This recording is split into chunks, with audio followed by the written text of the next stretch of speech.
Dernière étape de notre voyage en Guadeloupe cette semaine.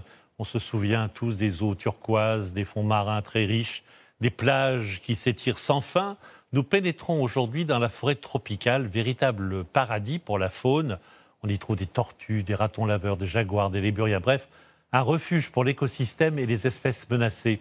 David Bordier, Pascal Marcelin et Soline Caffin. La grande rivière de Basse-Terre. Elle se jette dans la mer des Caraïbes. Sous les tropiques, nous n'imaginions pas rencontrer un guide de montagne. Le tout premier de la Guadeloupe. Gérard, 77 ans, connaît par cœur les montagnes et les torrents de son île. Nous suivons ses traces et celles de son ami Alain, un ébéniste passionné de photographie. Des averses ponctuent notre progression. Quand il pleut, alors que le soleil brille, les Antillais ont une expression bien à eux. Quand on a le soleil et la pluie ensemble, on dit que le diable marie sa fille derrière l'église. À toi de comprendre. Soudain, le bruit de l'eau est plus fort. Gérard et Alain la voient enfin. La cascade de la ravine Paradis. C'est des cascades où parfois il faut aller 7 h, 8 heures de marche. Et on les a comme ça, figés sur l'appareil photo. C'est magique. Photographe de cascade. Absolument. C'est une addiction. Hein. Une fois qu'on a découvert 1, 2, 3 cascades, on a envie d'en découvrir d'autres. Et à partir du moment où on sait qu'il y en a bien d'autres qui sont cachés, ben, il faut qu'on aille les chercher. Pour ces amoureux des cascades, il en existe entre 500 et 600 en Guadeloupe. Les chutes du Carbet sont les plus connues. Celles-ci mesurent 110 mètres de haut. En 1493, quand il découvre l'île et la baptise Guadeloupe, Christophe Colomb est fasciné par ce spectacle.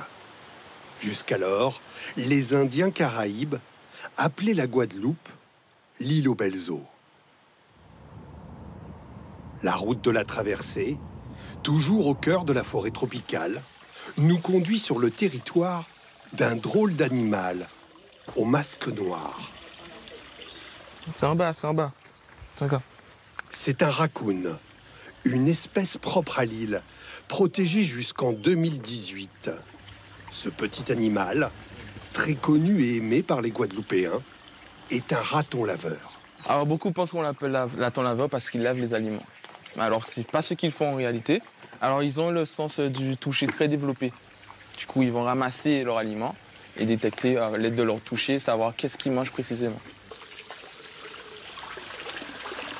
Plus caché, une femelle et un mâle jaguar, dans sa robe noire tachetée, profitent de ce climat tropical. Tous les deux font partie d'un programme de protection. Ce climat convient aussi à un autre animal en danger, le lémurien. C'est une espèce qui est très sociable et très cool, et en même temps très dynamique, comme vous pouvez le voir. Et puis les gens sont très respectueux, en fait. Menacé, notamment par l'homme dans son milieu naturel, le lémurien, originaire de Madagascar, a trouvé un refuge idéal en Guadeloupe.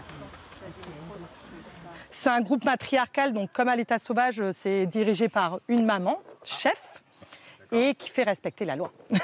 Alors elle est où cette maman, la chef? Eh ben, elle est juste là. C'est pour ça, c'est la première qui vient se servir quand il y a à manger. C'est elle qui teste, qui dit c'est bon, vous pouvez y aller. L'arrivée de cet unique mâle, Anoki, accepté par toutes ses femelles, pourrait donner des naissances dans les prochaines années. Accrochez-vous, c'est parti. En prenant de la hauteur, les visiteurs découvrent le parc et ses dizaines d'espèces, d'essences, en marchant sur la cime des arbres, la canopée. On a l'impression d'être totalement dans un autre monde en fait. On a l'impression d'être dans une carte postale en fait.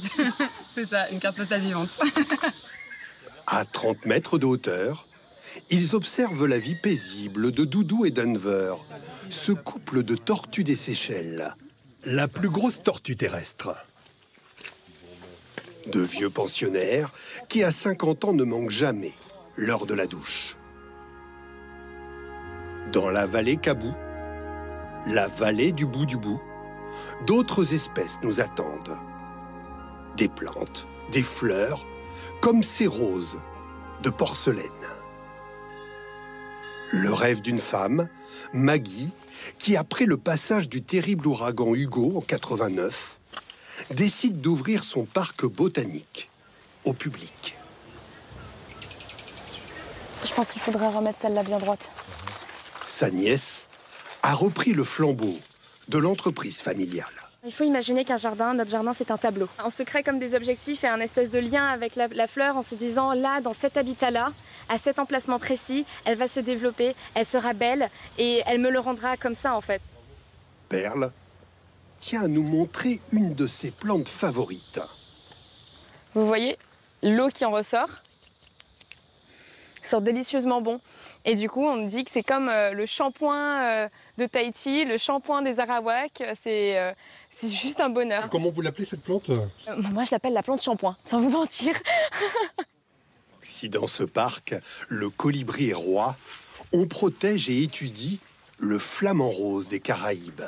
Disparu de l'île vers le XVIIe siècle, il pourrait un jour être réintroduit en pleine nature et voler à nouveau dans le ciel de Guadeloupe.